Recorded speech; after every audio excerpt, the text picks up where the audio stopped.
First of all, I want to introduce myself. I'm Amy Hayes, and I'm on the board of the Boulder AIGA. And this is our Lunch and Learn program, and we are sponsored by CMCI Studio. We usually have our events there in their beautiful space, but because of COVID, we're now online like everybody else, but we're looking forward to being back there when we can. And all of you, I think, know how to use Zoom because you were brilliant enough to get into this webinar. But we're going to be using the chat for things like this, like how did you get on and what's the secret code. But if you have a question for our panelists, Erin and Dave, you could post that in the Q&A channel, and I'll be monitoring that. And throughout the session, we'll be bringing people on. If you want to have your video on, that would be great. And you can ask questions because this is meant to be more of an informal kind of conversation. So we'll bring you onto the couch, so to speak. And I want to introduce Erin Beth Bosik today. She is here as our writer. She is the founder and principal of EBB Copywriting Creative. And we have Dave Blauvelt. He's the principal of Urban Canvas, and he's a designer, and they're here to talk about the intersection of the crafts of writing and design, to find out what makes a great designer-writer relationship, and some other things about what writers bring to the table and how to be good creative partners. Yep. So I guess first of all, Erin, can you just tell us a little bit about how you got your start? Sure. So I actually was a CU graduate and started off at Leo Burnett Chicago right out of school, and was a pretty, typical copywriter designer relationship there. So my first taste a little bit of the intersection was in a large agency where you're really like with the one partner, and every project you do is with that same partner. Later, I came back to Colorado, which is when I was at Sterling Rice Group, which is where I first met Dave, and when we began working together. And we've been lucky enough to kind of follow each other wherever we go, and can't really stay away because we have a really strong partnership going. But I was at Sterling Rice Group for about 4.5 years. Then I was associate creative director at Rabble and Rouser, which was a small agency in Denver. And since then, it's been about 9.5 years that I've been on my own and had my own copywriting, brand strategy, naming, and brand architecture business. So Colorado based, and I'm really glad to be back in this state, and I don't plan to be leaving. I really like the community here for design and for writing. Cool. And Dave, how about you? Tell us a little bit about your background. Yeah, so I'm actually an Indiana native. I went to Indiana University, got my BFA in graphic design. Kind of from the start, I've always been in design and drawing. I think I originally thought I was going to be into architecture, but kind of fell in love with graphic design. And I had 3 jobs in college, one working for the newspaper, one being a creative director for the yearbook, and then I got an internship at an agency, and that's where I got kind of hooked on sort of the agency life and advertising. And then went to Sterling Rice Group, and that's where Erin and I met, and that was kind of my first sort of copywriter design partnership. Learned at an early age, and then bounced to a couple different agencies here in town, and then decided, I can kind of do this on my own, and broke off and started my own agency, Urban Canvas, about 6 years ago, and now we have about 5 employees and a bunch of different clients. And yeah, it's been a great journey. Cool. And how did you guys meet? What was one of the first projects you worked on together? Well, we were at right? Bernina. Yeah, it might have been. So we worked on Bernina sewing machines together. We worked on the Almond Board of California together while at Sterling Rice Group. We did, I remember one of my earlier memories was doing a shoot when we did a skydiving shoot, and Dave actually got to go skydiving, and I stayed on the ground to Wow. But after we got the shot, they actually took some people up, including our account director as well. So that was fun. But we've done everything from, you know, TV shoots and radio things to, you know, a ton of web. Dave's really experienced in brand identity and websites. So that's a lot of what we work on together now. Mm-hmm. Mm-hmm. So when you guys work together, I'm curious what comes first, design or copy? And I know this is really different depending on who the people are in the equation, but for you guys, how does that work?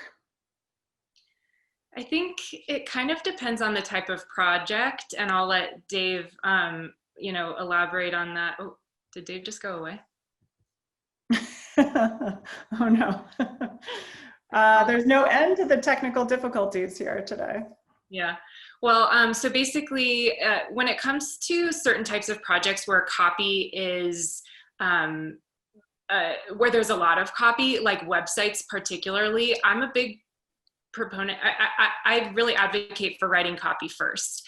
And I think that that's because I've seen so many times where it's been a situation where a designer will design something so beautiful, and when I'm trying to retrofit a message, it makes it really difficult to kind of fit all of the different topics that a client wants to cover within very specific buckets. And it's not to say that that never works, but I think when it comes to websites and there's a lot of copy to be had and to be written, it makes more sense when I'm able to, we work together to, and Dave and I do this a lot, we work together to kind of establish generally, and whether that's through wireframings or through creative conversations internally, what kind of content and how much approximately we're talking about. So that even getting to the level of detail of like, oh, on this page, let's plan for a headline, a little, you know, a couple paragraphs here, maybe some bullet points, whatever, we have some kind of conversation so that at least we are both aware of what's going to be coming into it, so that we're not having to kind of backtrack into design.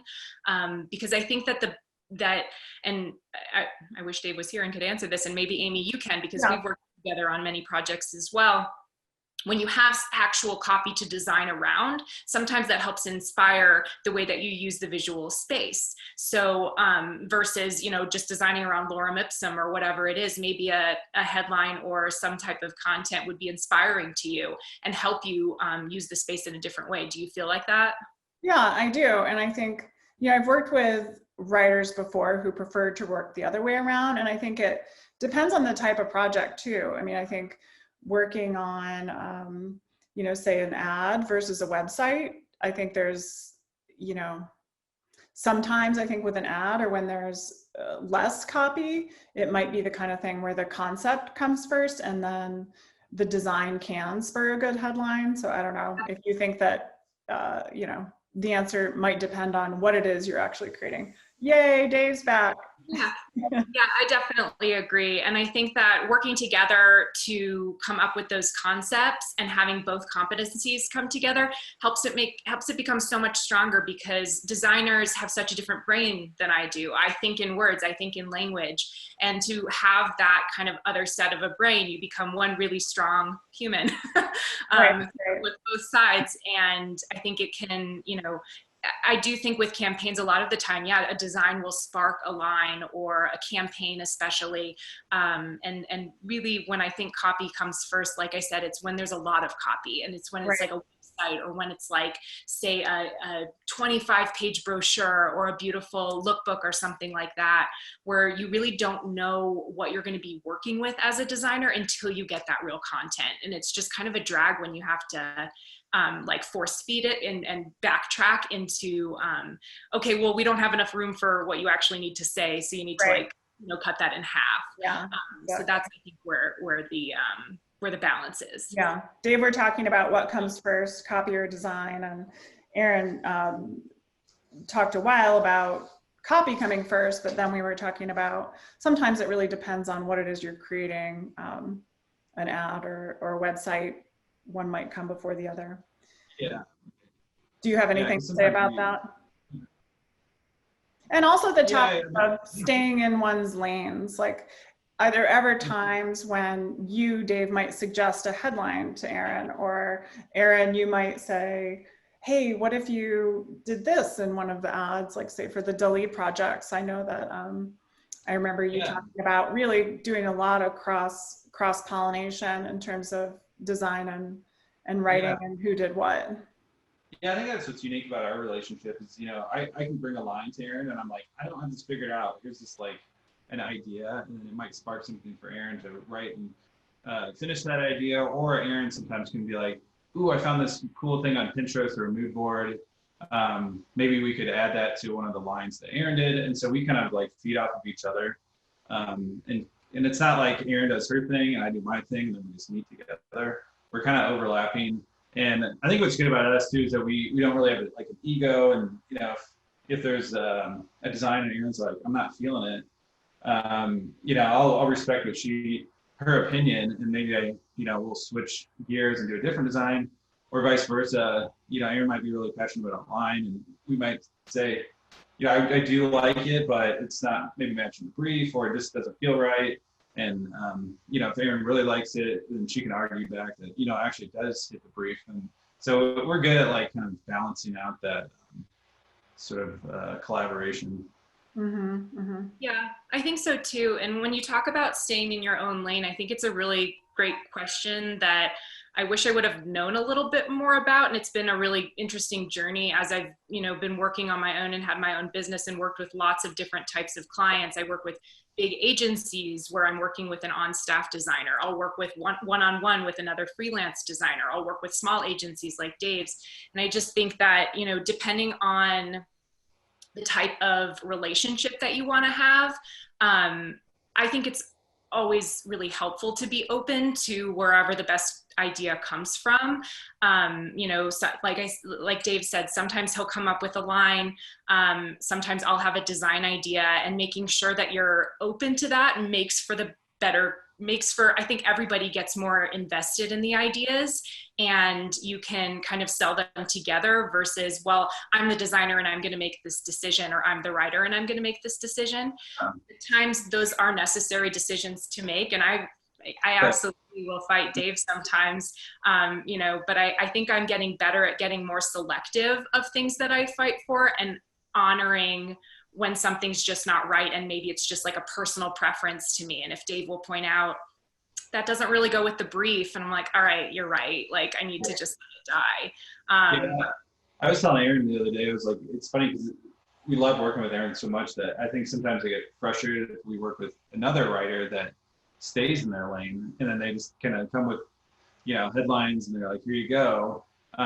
Or we share designs and they're like, sure, it looks good. And I'm like, wait a minute, you're supposed to like help improve this, or like push back, or, you know, kind of offer some more ideas. And so, yeah, I actually appreciate when people kind of cross over and give design feedback. Yeah. So Dave, I understand that you have some example projects, some of your favorite projects you might want to share with people. Do you want to do that now? Yeah, sure, we can pull up some. And then while you're doing that, I want to let people know, if you have questions, please post them in the Q&A channel. And this is a really conversational style webinar today, so we'll invite you to come on screen and ask your question and join the conversation. So post those questions instead of in the chat panel, in the Q&A panel, and you get to that at the bottom of your screen. You'll see a little Q&A icon, and you just click that and a window will pop up and you can put your questions in that panel. Cool. Yeah, so Erin and I just pulled up a couple of our favorite projects that we've worked on over the past. This one in particular just shows you sort of what we do in terms of like a creative process when we present. So typically we'll get like a creative brief. Erin and I will go through, ask the client questions, figure out sort of what areas that we want to dial up in that brief, and then we'll present back to the client typically 3 unique ideas that still all hit the brief and are, you know, visually interesting and support their messaging that they want to get across. And so this project in particular was for the GNS B2B client Trimble. And it was one of those projects where, on paper, the brief may have been, I guess, you might say boring to some people. And I think what was great with Erin and I, we really brought this to life in a visually and cool and interesting way. Erin, do you want to kind of talk about the different concepts and how we brought those forth? Yeah, I think this one was fun because, like Dave said, it was one of those briefs where it's like, it's basically this machine that surveyors out in the field use to measure land and all this crazy stuff that we really don't even understand, the tip of the iceberg when it comes to the technology. But we were able to work together and think about, okay, how can we really get people's attention here? And this was just, we were laughing because our client said, I might get fired for this and I don't care. And so I think that was one of the big successes that Dave and I had of really getting people to think outside of how their creative partners are serving them. This is a partner that's a technological and B2B client. And so to have basically their, newest product shown as a centerfold and having it say XOXO, I'm single and loving it because it's the one machine you're ever going to need, or using this kind of first came love, then come innovation, because it's basically two machines that made a little new machine baby, and having these kind of creative concepts that we worked together. And then Dave would bring the visual idea to life and I would bring the words. So I think this one was just a fun way to show how kind of surprising our client partners by a really bold collision of creativity. Yeah, and just a quick background there. It was two different types of machines that were two different workflows in the past. And so this machine sort of brought everything all into one, and it was the single one most innovative product for surveyors that year, and this really kind of capitalized on that, of being the one and only, the thing that they need. So they ultimately ended up picking the middle one, and then there was one. So yeah. Let's show the Duchamp maybe, or this one too. Yeah, this one was an interesting one because I think a lot of people may have the misconception that writers, that it's just, bringing clever headlines or, writing body copy or whatever it is. But I do think that a lot of writers can bring some unexpected skills to the design set and think, or to the, not necessarily to design, but to the relationship. And this was one that we created for the Denver Museum of Nature and Science. It was their bioluminescence campaign. And we ended up playing with these song lyrics, blinded by the light, this little light of mine, come on Denver, light my fire. And that ended up actually being a big question from a copy perspective about copyright. And that's another thing that I think a lot of writers and skilled writers, it's important for us to make sure, just as it's important for designers to make sure you're not ripping off logos, and that's your responsibility. It was my responsibility to be doing research on how, what's the law around using bits and lyrics of songs? What's the, rule about changing them? Come on Denver, light my fire. And doing that so that, because it was my responsibility as the writer, since that was my contribution to this particular campaign. And obviously it's beautiful. And obviously, Dave brought his magic to the visual side, but I think this one is important to talk about things that writers, I think, should be responsible for in the design partnership, because I would expect the same of a design partner, that we're not going to come in and present something that, plagiarize. Kind of ruin the concept or get your client in trouble. You always worry about that. Exactly. This is kind of an example of where, I think I just, the anglerfish with his light. We're like, how cool would that be if his light was on a billboard? And that was all it was, just a visual. And then Erin had this brilliant idea, what if we pair it to lyrics and songs that would be really catchy, make this into a series. And so it's just cool when you kind of go back and forth of just a sketch, and then Erin brings it to life with a bigger idea that has legs and that can expand to different mediums. And yeah, that's a great example of how the relationship makes the idea even better than it could have been from just one person or the other. Yeah. And then the last one I would love to look at is the Duchamp campaign. And this was one that was for the Dalí Museum in St. Pete. That's been a client for a long time that we've worked together. And this one was a very headline-driven campaign. And what I think was fun about this was that, you know, presenting these lines, and we had a series of them where there would be a cross out and that it would change the meaning of the campaign. What became a really, really simple layout from design kind of celebrated the copy. And while other campaigns that we presented, this was the winning one, were much more design heavy.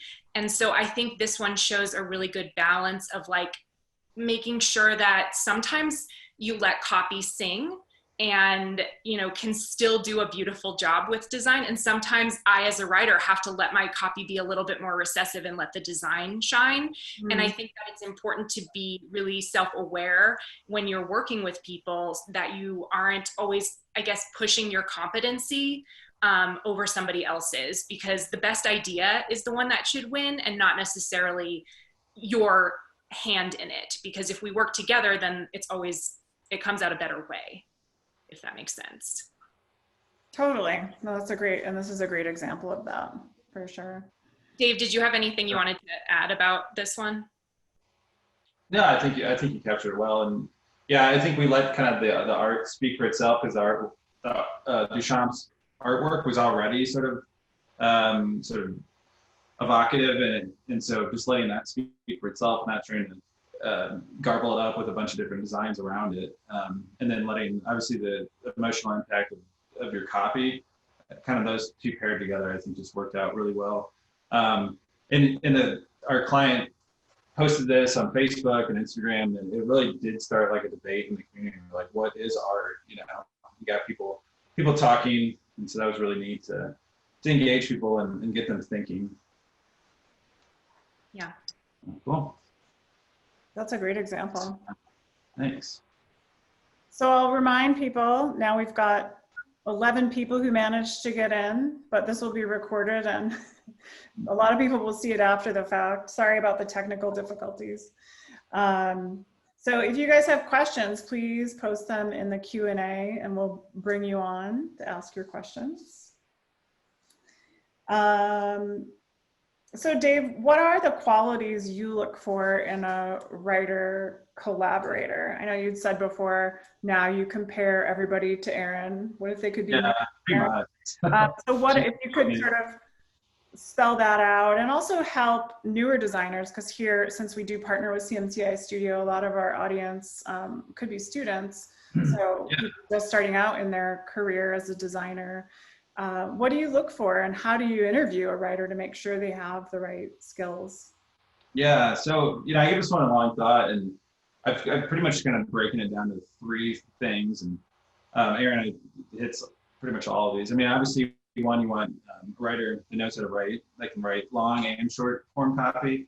But I think what makes Erin unique is that she writes conceptual, and she brings ideas to copy. It's not just a line or here's some body copy. It's like bringing ideas. So one, being conceptual in your writing and being able to bring big ideas is super important. 2, I think the fact that Erin has a design background, and like we were talking about earlier, she can bring a design eye and help further your designs and further the concept, or even bring design ideas to the table, which is unique versus just a copywriter that just writes copy. So it's a conceptual design eye. And then 3rd, I think Erin does this really well. I think you present your work really well. I've been in meetings where I think a client has like laughed and cried in the same presentation, because Erin can really just captivate a room, and just people are just drooling over like a paragraph of copy. I mean, it's just wild. And so they're already kind of like immersed in this concept and ready to kind of see what the visual is. So having somebody that can present their work really well is super important, and that kind of helps build your client relationship and help sell them the ideas a lot better. So. Mm-hmm. Wow, thanks. Yeah. I think, and also one of the things Erin brings to the table is being extremely organized. I know a lot of the times Yeah. would kind of prompt me in places where I was perhaps not as organized as I could have been. So I think that's one of the, a nice thing about a writer partner is someone who can add more structure to the team. That's true. Yeah, you are a good project manager on top of that. Totally. So we have a question from Emily Spencer Weiss. Do you have suggestions for how to foster more collaboration in between copy and design teams in an agency, particularly in remote work areas? So I'm going to try to bring you on, Emily. Is that okay? I'm going to promote you so you can have your video on here and talk to the group. Hi there. Emily, go ahead and ask your question again. Yeah, so I just, I say who you are, like where you work. Sure, yeah. I'm a senior copywriter at a agency in Fort Collins, and I'm actually located outside of Seattle. I've been remote for a long time. But as I've grown with the agency and the agency has grown, we've increased our writing team, the size of our writing team. So we now have 4 writers on our team, but we're still operating in the same kind of triangular fashion of like copy comes first, it goes through account, it goes to design, design does what they want with it. I kind of like get to see it maybe, and then it goes to client. And so there's not a ton of collaboration, like live collaboration happening. So I just, if you had suggestions for kind of how to build that in more. Yeah, that's a really great question. And I actually, I think technology is a great way to do that. I mean, Dave and I, even before this whole COVID and remote situation, what I like is that Dave and his agency, they like to like post in progress work.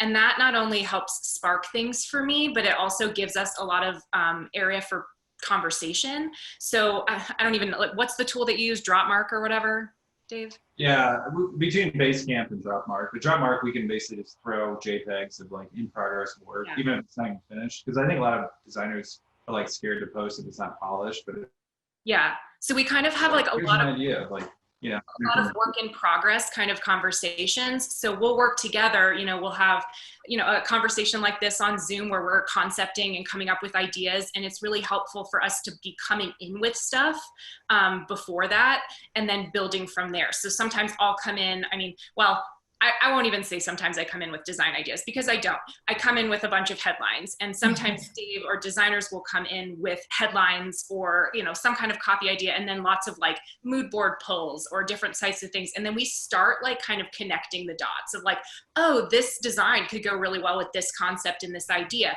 So we're kind of building everything together from the beginning so that it doesn't feel so siloed. And then, you know, as the progression goes on, it's like, oh, okay, so then I'm going to be working in, you know, a little bit more in my lane during that time on like the write-ups to sell the copy. And then Dave and his team and designers will be working on their visual parts. And then we come together again and we look at them. And that's when Dave can tell me that my headline sucks and I need to change it. Or I can tell him that his, you know, that you need to bump up this part of the copy because, you know, clearly like you can't see that from far away or whatever it is. We can kind of bring like opposite eyes to things because it's hard to see your own work objectively. So through that, then we kind of start polishing. So I really do feel that like close collaboration the entire way is what makes us both invested in all of the ideas so that it doesn't feel like, because I know what you're talking about when it's like, here's my copy, zing, like hope it's good. Like, I don't know what's going to happen to it. It's like you're sending off your child down the river and don't know what's going to happen. And so by sort of forcing myself into the process the entire way, and it makes me feel more invested in it, and we feel more like partners versus like a writer and a designer and you do your job and I will do my job, and it's like very robotic. Mm-hmm. Yeah, it's kind of like we're like going down the same path the majority of the way. We kind of split off and then we come back together, but we're still communicating the entire time. But yeah, at some point we each got to kind of do our own thing, but we sort of conceive it together and then come back and polish it all out. So. Yeah, the in progress, continuing to stay touch, and even just like Dave will text me like, hey, is this kind of what we were and I'm like, no, like, you know, it definitely needs to have this word, like, now that I'm seeing it, and like just really lots of communication so that it feels really iterative and we just both feel like we're part of the idea. Yeah. Sounds like maybe at your agency, you know, there could be some consideration for changing your workflow and how you work together so that it doesn't always have to be sort of through this third person, through the account team. More direct connection with the designer could help. So that just could be an internal conversation about agency structure, workflow. Yeah. Thank you all. Appreciate it. Yeah. Thanks, Emily. And then let's see, I'm gonna demote Emily. Demoted. And then we've got a question from Marnie Myers. So Marnie, I'm gonna bring you on.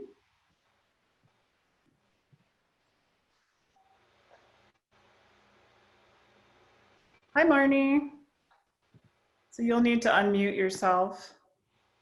There you go. Can you see me? Oh, We see a still photo. there you go. Hi, Marnie. Definitely a Friday. Hi there. Hey. I'm a creative director, brand strategist, and many a times a project manager.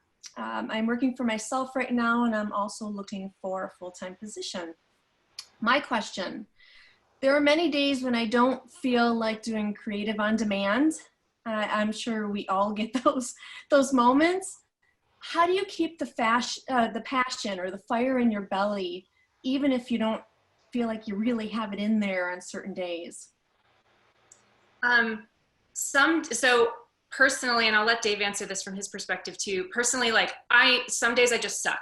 Some days I just suck. So I really try to be cognizant of how much time I realistically think I need to, if I can't do creative on demand, I'm not tied to that project that particular day. So I make sure that I'm realistic with my clients and with my design partners of when they can expect copy.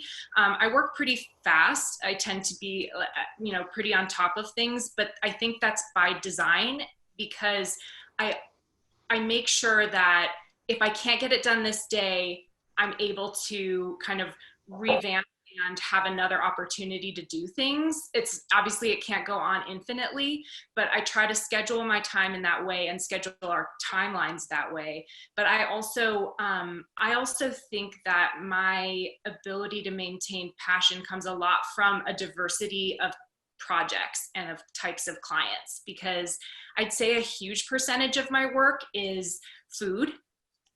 And food, you know, and so I think just by, you know, the consequence of being in Boulder, where there's a lot of like startup food companies and the health and natural community is here, that's where a lot of the business comes from. But I try to make sure that I'm being careful to accept other clients in other industries because I think it keeps my brain fresher.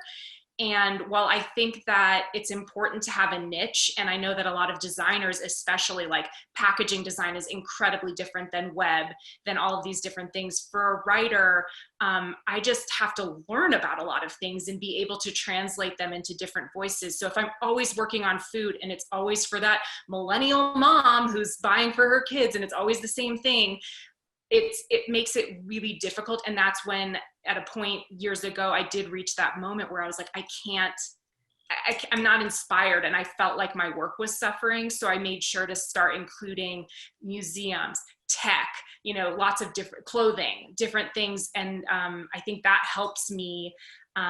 It's also helpful because you have some different, you know, different things to think about, but it makes me more passionate because I'm not thinking about the same thing all day. Yeah. Thank you. Great answer. Dave, what would you say?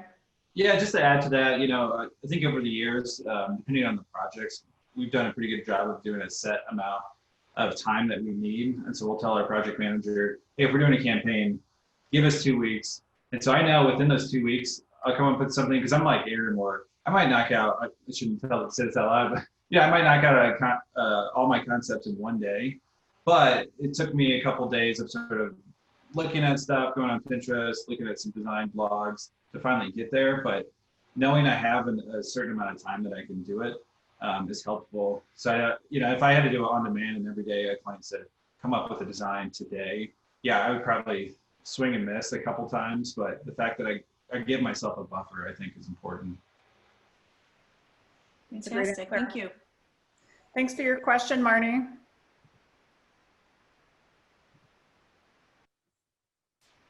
So,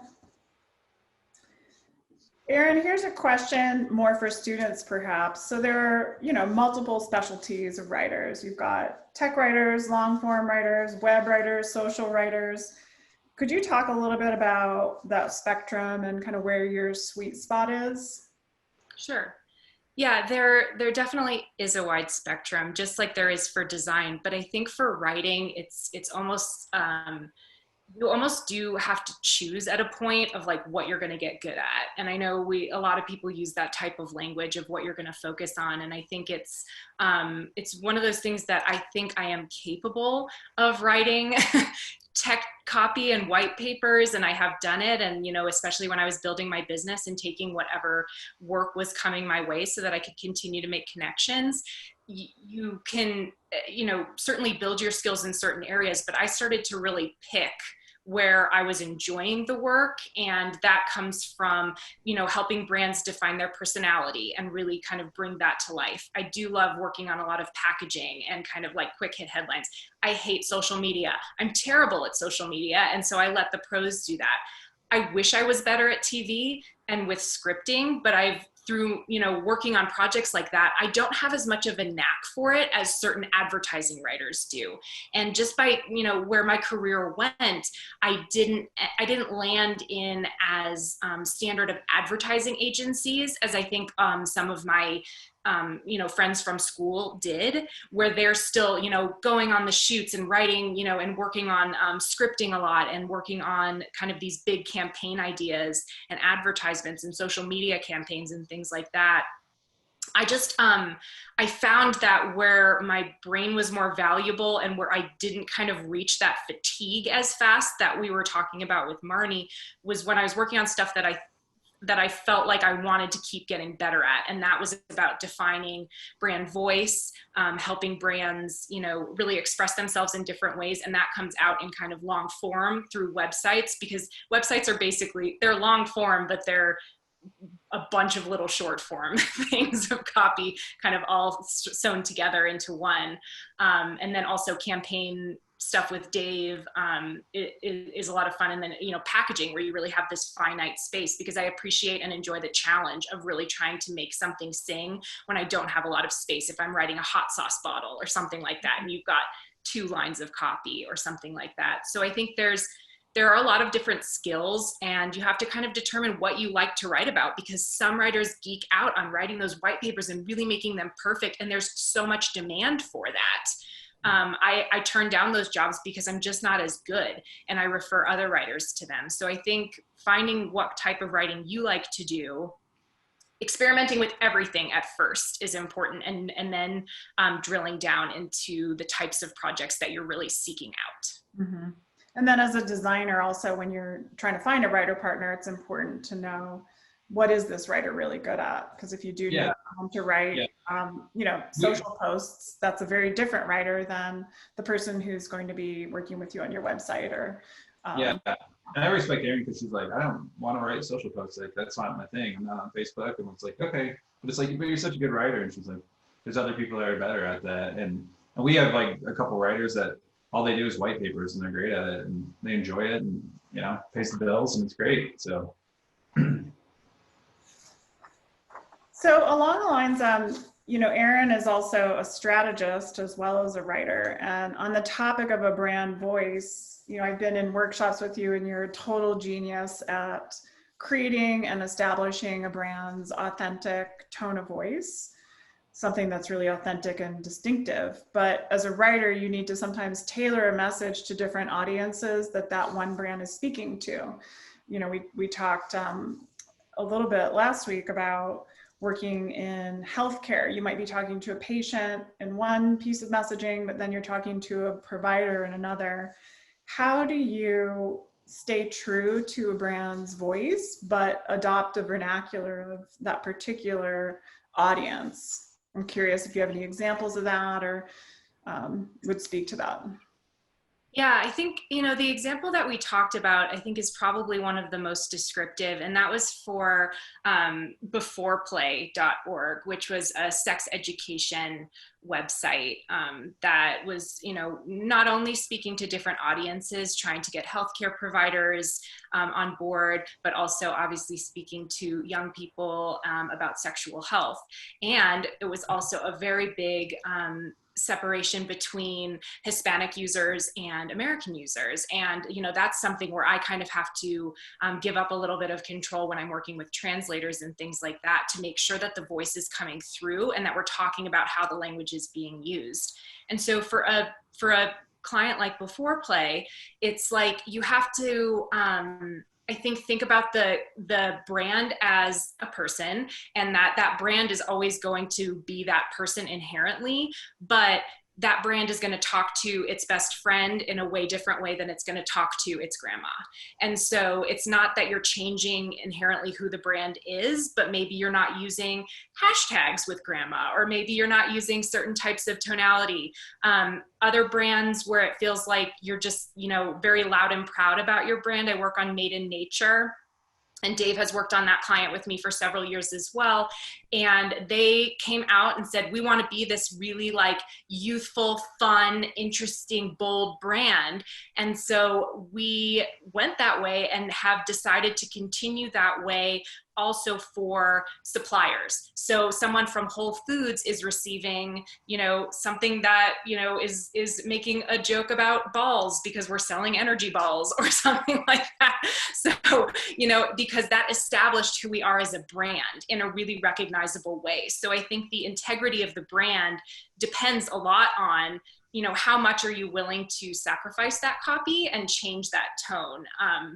Healthcare, I think, is a little bit more delicate, and where I've been more careful to watch how the tone goes because it's so serious.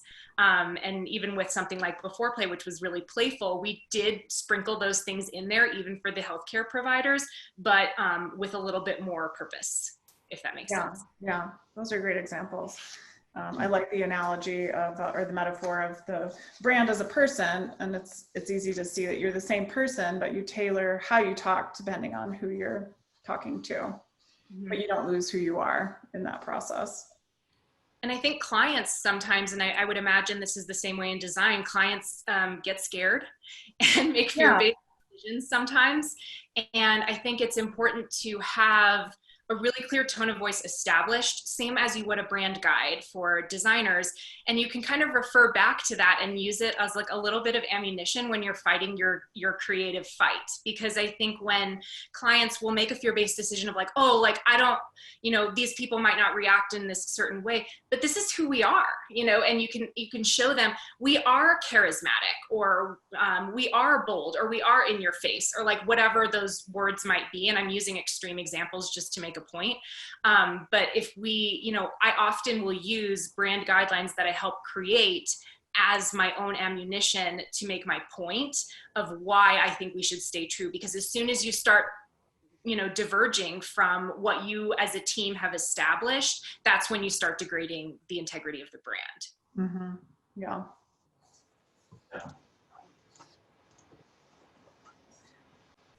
So I think this is this could be the last question unless other people have more questions. Please post. Michael, I'll bring you on at the end to chat.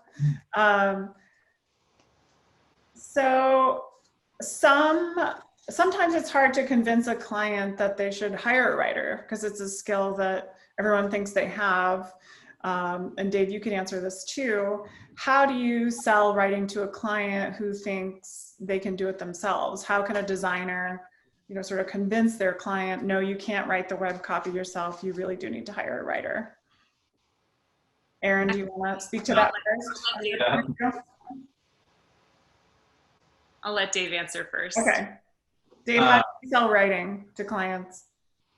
Yeah, it's hard.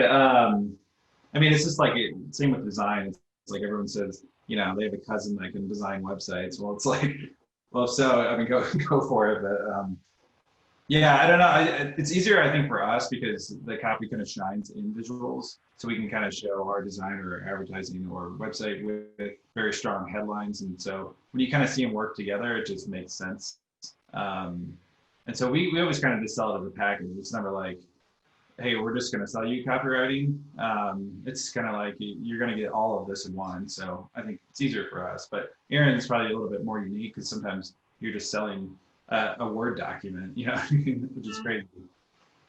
Yeah, I definitely, I agree. I actually haven't really thought about it in that way of like selling it as a package of like, this is part of the creative process. And I think that's a really smart way to go because I do feel like oftentimes it's just piecemeal and like people don't really think about copy as much as design, and design is sort of this like king because everybody thinks it's almost like a magical unicorn skill because you learn how to use all these complicated programs and you have this amazing, you know, visual talent. And well, I have Word, I have a computer, I know how to type, like I know how to write. And so I feel like I'm having to, you know, fight that fight a lot.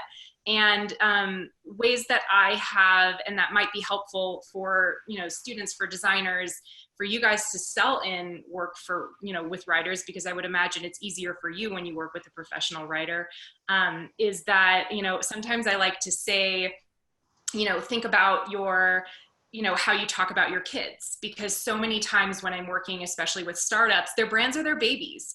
And when you talk about your babies, you inflate the truth a little bit. Maybe you say claims that aren't quite true, or you have kind of this sunny side perspective of the way that your baby is and can't really see, you know, the forest through the trees. And so I think that when I talk to people about, you know, when can you write about your child objectively and really think about how other people want to see them without getting too personal into it, that's when people start to question, I don't know if I can.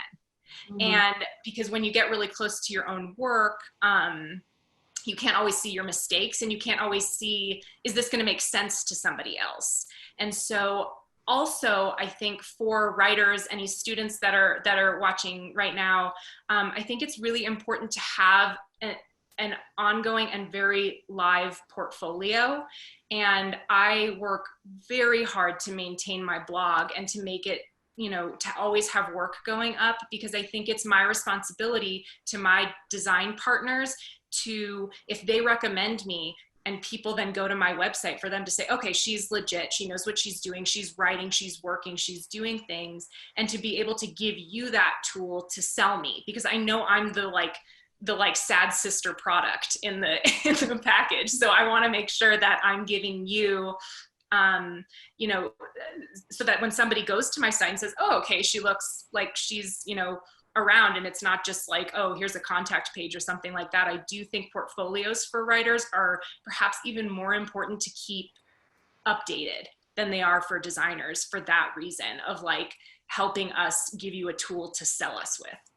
Yeah. Great point. And I'd say too, if you're talking about portfolios, of like really identifying what you did, because sometimes I think it's very hard, at least from a designer trying to hire a copywriter. They post a huge, you know, say Domino's campaign brand, and it's like there might have been 50 people working on that, but like, what did you do in that? You know, did you come up with the concept? Did you write the body copy? So kind of explaining that on your site is important. But yeah. Mm-hmm. We've got 3 minutes left. Do either of you have anything you want to say in closing to people? And I can also, Michael Benjamin wanted to say hi, so I can bring him on to join the. Yeah, let Michael on. I do have one last thing that I had wanted to say that I think was kind of. He's not here anymore, so. Oh, sorry. That's one of the really important things that I feel like I've learned as a writer, and having my own business for as long as I have, and working with all different types of designers, whether it's a big agency or an individual, is that I think it's really important for designers to establish the role that you want your writer to play in the project. And so when it comes to people like Dave, I mean, we've been working together with this well-oiled machine. We know what each other can bring. But when you're bringing on a new writer, the places I feel like I've struggled and where I've maybe not done the best job kind of advocating for myself is when I'll come into a project being hired just as a copywriter thinking, okay, I'm just gonna, send my copy off into the abyss. But then, my design partner will expect me to make the presentations, to be on the client calls, to help organize things, to give feedback on design, to, help kind of organize concepts or things like that. And that's where I think I, as a writer, poorly so, have I'm learning, but I've started to get resentful on occasions, and I feel like that's where I've kind of had my fails, and where I'm learning to get better is when it's just gotten to a point where I'm just like, hey, like I'm doing way more than my fair share on this project, and it wasn't established before if you wanted me to be in front of the client or if you wanted me to be part of these conversations. So I think it's just really important to establish the roles that you want your writer to have. If you want them, some agencies love to put me in front of clients because I have a lot of passion when I present. Other agencies, I'll, come up with 300 names, send them off, and I never know what's going to happen to it until I see something on shelf. It's not, but at least I know what my role is supposed to be.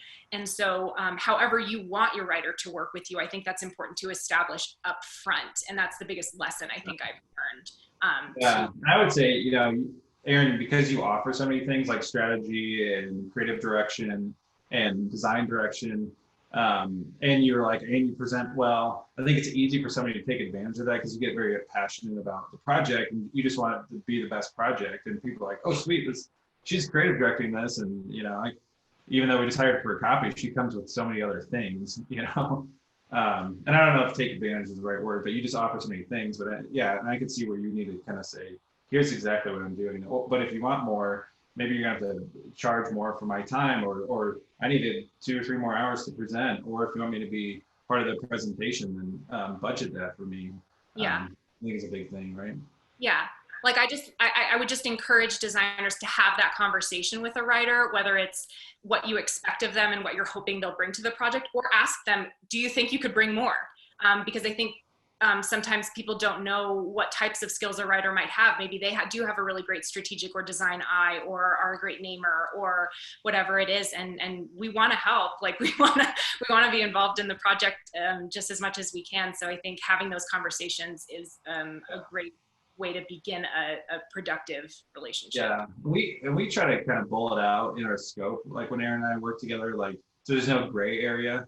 So it is like, yes, you will be responsible for creating headlines, writing concept write-ups, and presenting, and proofreading. We'll bull it out. So here's the list of things that we expect from each other.